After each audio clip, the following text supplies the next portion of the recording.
Hi అండి, నమస్తే అందరికీ. Welcome to Shravani corner kitchen. ఈరోజు మన ఛానల్లో వీడియో వచ్చేసి మేక తలకాయ కూర మాంసాన్ని ఎలా తయారు చేయాలో చూపించబోతున్నాను.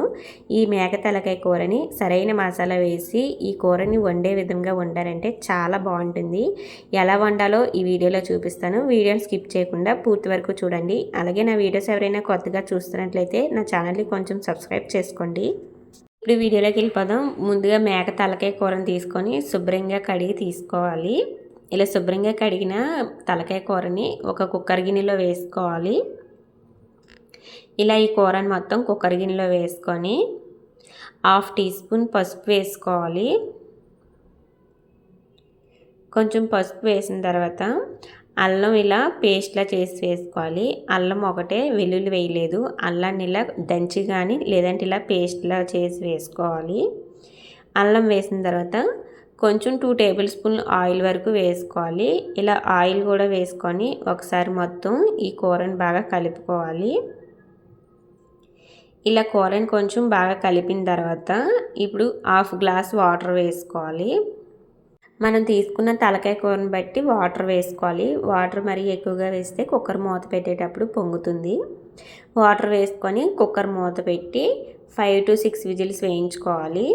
కుక్కర్ విజిల్స్ అయ్యేలోగా మసాలా ప్రిపేర్ చేసుకోవాలి. స్టవ్ మీద ప్యాన్ పెట్టి ప్యాన్ హీట్ అయిన తర్వాత చిన్న అనాస పువ్వు, చిన్న దాల్చిన చెక్క, 4 లవంగాలు, 2 టేబుల్ స్పూన్లు ధనియాలు వేసుకోవాలి. ఇక్కడ మీ దగ్గర యాలకులు ఉంటే 2 యాలకులు కూడా వేసుకోవచ్చు. ఇలా ఇవన్నీ వేసి డ్రై రోస్ట్ చేసుకోవాలి. ఈ ధనియాలు కొంచెం ఫ్రై అయిన తర్వాత ఎండు కొబ్బరి ముక్కలు కూడా వేసుకోవాలి. ఎండు కొబ్బరి మీ దగ్గర లేదనుకుంటే పచ్చి కొబ్బరి ఉంటే పచ్చి కొబ్బరి అయినా సరే వేసుకోవచ్చు. ఇప్పుడు స్టవ్ ఆపేసి వెల్లుల్లి వేసుకోవాలి. ఒక 7 లేదా 8 వెల్లుల్లి రెబ్బలు వేసుకొని ఇవన్నీ కూడా ఒక మిక్సీ జార్లో వేసి చల్లారిన తర్వాత మెత్తగా పొడిలా కానీ లేదంటే పేస్ట్ లాగైనా సరే చేసుకోవచ్చు. ఇప్పుడు సేమ్ మళ్ళీ అదే ప్యాన్లో ఆయిల్ వేసుకోవాలి. ఆయిల్ కొంచెం ఎక్కువగానే వేసుకోవాలి కర్రీకి. ఆయిల్ వేసిన తర్వాత సన్నగా కట్ చేసిన ఆనియన్స్ వేసుకోవాలి. ఆనియన్స్ మనకి ఎంత వీలైతే అంత సన్నగా కట్ చేసి వేసుకోవాలి. అలాగే సన్నగా పొడుగుగా కట్ చేసిన పచ్చిమిర్చి కూడా వేసుకోవాలి. అలాగే కొంచెం కరివేపాకు కూడా వేసుకొని ఇవన్నీ కొంచెం బాగా ఫ్రై చేసుకోవాలి. ఈ ఆనియన్స్ బ్రౌన్ కలర్ వచ్చేంత వరకు ఫ్రై చేసుకోవాలి. ఆనియన్స్ త్వరగా ఫ్రై అవ్వాలంటే 1 to 2 మినిట్స్ మూత పెట్టి ఫ్రై చేసుకోవాలి. ఇలా మూత పెట్టి మధ్య మధ్యలో కలుపుతూ ఫ్రై చేసుకుంటే ఆనియన్స్ మనకి త్వరగా ఫ్రై అవుతాయి. ఆనియన్స్ ఇలా బ్రౌన్ కలర్ వచ్చేంత వరకు బాగా ఫ్రై చేసుకోవాలి. ఇలా ఆనియన్స్ ఫ్రై అయిన తర్వాత ముందుగా కుక్కర్లోని ఉడికించుకున్న తలకాయ కూరని వాటర్తో పాటుగా ముక్కలు వేసుకోవాలి. ఈ కూరని ఇలా వేసుకొని మూత పెట్టి ఒక 2 మినిట్స్ వరకు ఫ్రై చేసుకోవాలి. మూత పెట్టి అలానే వదిలేకుండా మధ్య మధ్యలో మూత తీసి కలుపుతూ ఫ్రై చేసుకోవాలి. ఇలా కొంచెం బాగా ఫ్రై అయిన తర్వాత ముందుగా ప్రిపేర్ చేసిన మసాలా పేస్ట్ని వేసుకోవాలి. మసాలా పేస్ట్ వేసిన తర్వాత ఒకసారి మొత్తం బాగా కలిసేలాగా కలుపుకోవాలి. ఈ మసాలా పేస్ట్ కొంచెం పచ్చివాసన పోయేంత వరకు బాగా ఫ్రై చేసుకోవాలి. మసాలా కొంచెం ఫ్రై అయిన తర్వాత ఇప్పుడు రుచికి సరిపడా సాల్ట్, తగినంత కారం వేసుకోవాలి. కారం కొంచెం ఎక్కువగానే వేసుకోవాలి. ఈ తలకాయ కూరకి కారం కొంచెం ఎక్కువగా ఉంటే టేస్ట్ చాలా బాగుంటుంది.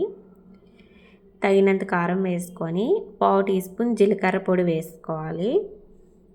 ఇలా ఇవన్నీ వేసుకొని ఒకసారి మొత్తం బాగా కలిసేలాగా కలుపుకోవాలి.